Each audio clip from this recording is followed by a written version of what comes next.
Meditation and Spiritual Life, Swami Yatiswarananda. Part 2, Spiritual Practice. Part 1 was the spiritual ideal. Now, in spiritual practice, number 1, preparations. Chapter 7, Walking on the Razor's Edge. What the Upanishad teaches. So, through this, we'll see what are the practices that we can do and what are the preparations before we do the practice. So, in it, what the Upanishad teaches, a seer of the Upanishads, Rishi, after having followed the spiritual path and after having realized the Supreme Spirit, spoke in these terms. The wise ones say that the path to the realization of the Supreme Spirit is as difficult to tread as the razor, a sharp edge of a razor. Katha Upanishad Kshurasya dhara nishita duratyaya durgam pathastat kavayo vadanti. However, through proper training, even the most difficult path may be followed and the supreme goal attained. This is what the ancient Hindu philosophical and spiritual teachers discovered. What kind of training are we expected to undergo before we embark on the difficult but most important journey into the realm of the spirit? To quote the Upanishads again, know the Atman to be the master of the chariot. Chariot is the body. And the body, uh, know the Atman to be the master of the chariot, and the body as the chariot. And the body as the chariot. The Atman is the controller, the master, body is the chariot. Consider the intellect as the charioteer.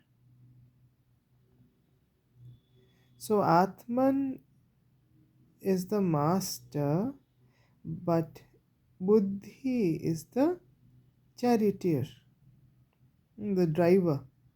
Mind as the rein.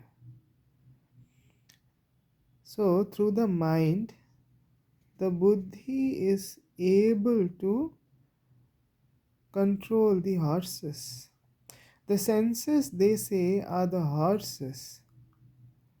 So senses, the horses running here and there, hither and thither, through the mind, with the help of Buddhi, the Atman is able to navigate. And the roads are the sense objects. Horses are running towards the sense objects, towards those paths. The wise call him, that is the Atman, the enjoyer when he is enjoyer bhoktri. So enjoyer of sukha and dukkha, both happiness and misery. Experiencer, the enjoyer when he is united with the body. United as in when he experiences, sees himself united with the body, the senses, and the mind out of ignorance or maya. One who is always of an unrestrained mind, that is, when the reins are not under the control of the buddhi, unrestrained mind. So, senses, the horses, will run after the sense objects in an unrestrained manner. So, devoid of discrimination, has his senses uncontrollable like the wicked horses of the charioteer. But he who is always of a restrained mind has right discrimination, has his senses controllable like the good horses of the charioteer. He who is devoid of right discrimination, who is thoughtless and always impure. So what this impurity is? Not not only the moral code of conduct. Impure is about me and mine, the selfishness. When it becomes selfless, servant, then the purity shines. Never attains the goal and gets into the round of births and deaths. But he who is associated with a discriminating intellect, buddhi, ever pure, with the mind controlled through practice, reaches that goal whence none is born again. The man who has discriminating intellect for his charioteer and a well controlled mind as the reins attains the end of the road, the supreme experience of the all pervading spirit. The subtle sense objects are superior to the senses. The mind is superior to the sense objects. Intellect is superior to the mind. Cosmic spirit. Let me go again. The sense objects are superior to the senses. Sense objects. The mind is superior to the sense objects. The intellect is superior to the mind. Cosmic spirit again is superior to the intellect. The unmanifest is higher than the cosmic spirit.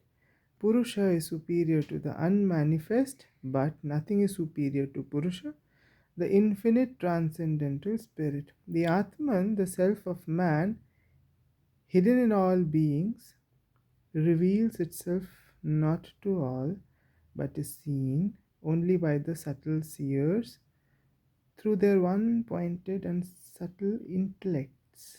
The wise man should merge his speech in his mind and his mind in his intellect. He should merge the intellect in the cosmic spirit and the cosmic spirit in the self of peace, the transcendental spirit. Kathopanishad. And here the teacher exhorts the disciple.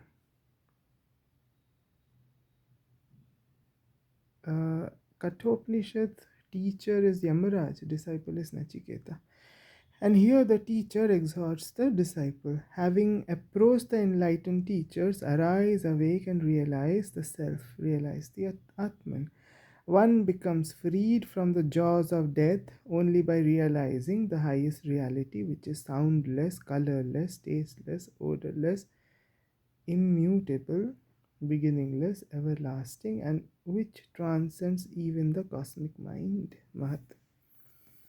As we read these passages, we comprehend why our spiritual teachers place before us the highest ideal and also speak to us about the necessity of acquiring proper qualifications, without which no spiritual realization is possible, without which even the spiritual path may prove to be dangerous, but with the required training, one can reach the goal ultimate.